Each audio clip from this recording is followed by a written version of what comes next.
Енді сұйытылған отынмен жүретін көліктерге жабық тұрақтарға кіруге болмайды. Бұл жөнінде жуырда ғана заңға жаңадан өзгерістер енгізілген болатын. Қазір газ құрылғысымен жүретін көліктерді айқындайтын таным белгілері де дайын. Тек комитеттің мақұлдауы қажет. Ақтауда көліктердің 80% сұйытылған отынмен жүреді, бірақ олардың бірде-біреуінде газ құрылғысы орнатылған деген белгі жоқ.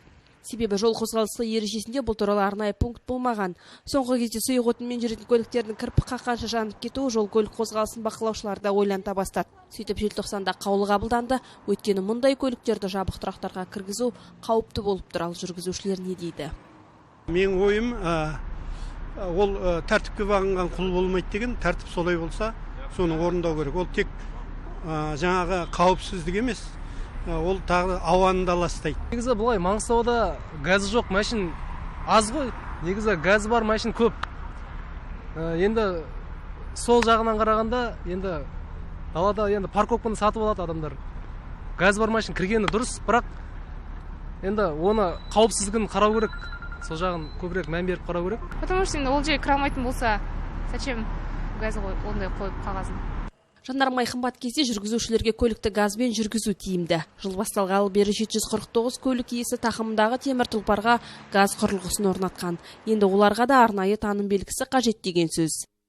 Газ құрылғысы орнатылған туралы басым белгілері бойынша қазіргі таңда әкімшілік полиция комитетімен қарастырылып жатыр. Таным белгілері барлығы ертеңгі күні қарастырылып болып, жол жүру ережесі қағидаларына енгізілгеннен кейін ғана әкімшілік жауапкершілікке тарта аламыз. Тек көліктерде ғана емес, тұрғын үй кешендерінің жертөлесіндегі және сауда орталықтарының астындағы тұрақтарға да аталған белгілер орнатылуға қажет.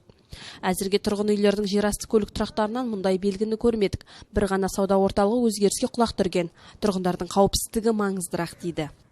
В случае того, что если автовладелец вдруг по незнанию... Біздің қауіпсіздік қызметі мүлтіксіз тексеретін болады. Егер автокөлік иесі білместіктен ұмытып кетіп паркингке көлігін тастап кететін болса, жүргізушіні дереу шақыртып көлігін шығаруды талап ететін боламыз. Келешекте мұндай жағдайлар орын алса, өзгенің мүлкіне қол сұғылмауымызға байланысты әкімшілік полиция қызметіне жүгінеміз.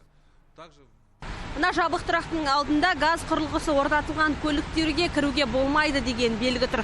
Бірақ соған қарамастан қазір көліктер еш тексерусіз кіріп жатыр. Ал мамандар болса қауіп аяқ астынан дейді. Сол себепті жүргізушінің өзінде жауапкершілік болуы тиіс дейді. Сақтық шарасын тек көлік иелерінің өзіне ғана артпай, өрт қауіпсіздігін тексеретін құзырлы органдар қолға алатын болады. Егер де тұрғындардан жалобы түсетін болса, обращение біздерге келетін болса, паркингке автокөліктерге кірді, газ баллоны бар деп, сол кезде ғана біз тексере аламыз жоспардан тыс. Кәсіпкерлік кодекске байланысты біз жоспардан тыс тексеріс жүргізіп, әкімшілік жауапкершілікке тартатын боламыз. 410 бапқа сәйкес 5 МРП-дан 50 МРП-ге дейін. Өзгеріс күшіне енді арнайы белгінің жобасы да дайын. Комитет мақұлдаса, газ құрылғысы орнатылған көліктердің жабық тұрақтарға кірмеуін қадағалауға негіз болады. Сақтықта қорлық жоқ. Себебі облыста былтыр болған 280 өрт оқиғасының 90-шы көліктердің жануымен аяқталған. Осы 2 айда 37 оқиға тіркеліп, сұйық отынмен жүретін 11 көлік өртке оранған. Жұмазия Ораза, Ерлан Амантай, жаңалықтар.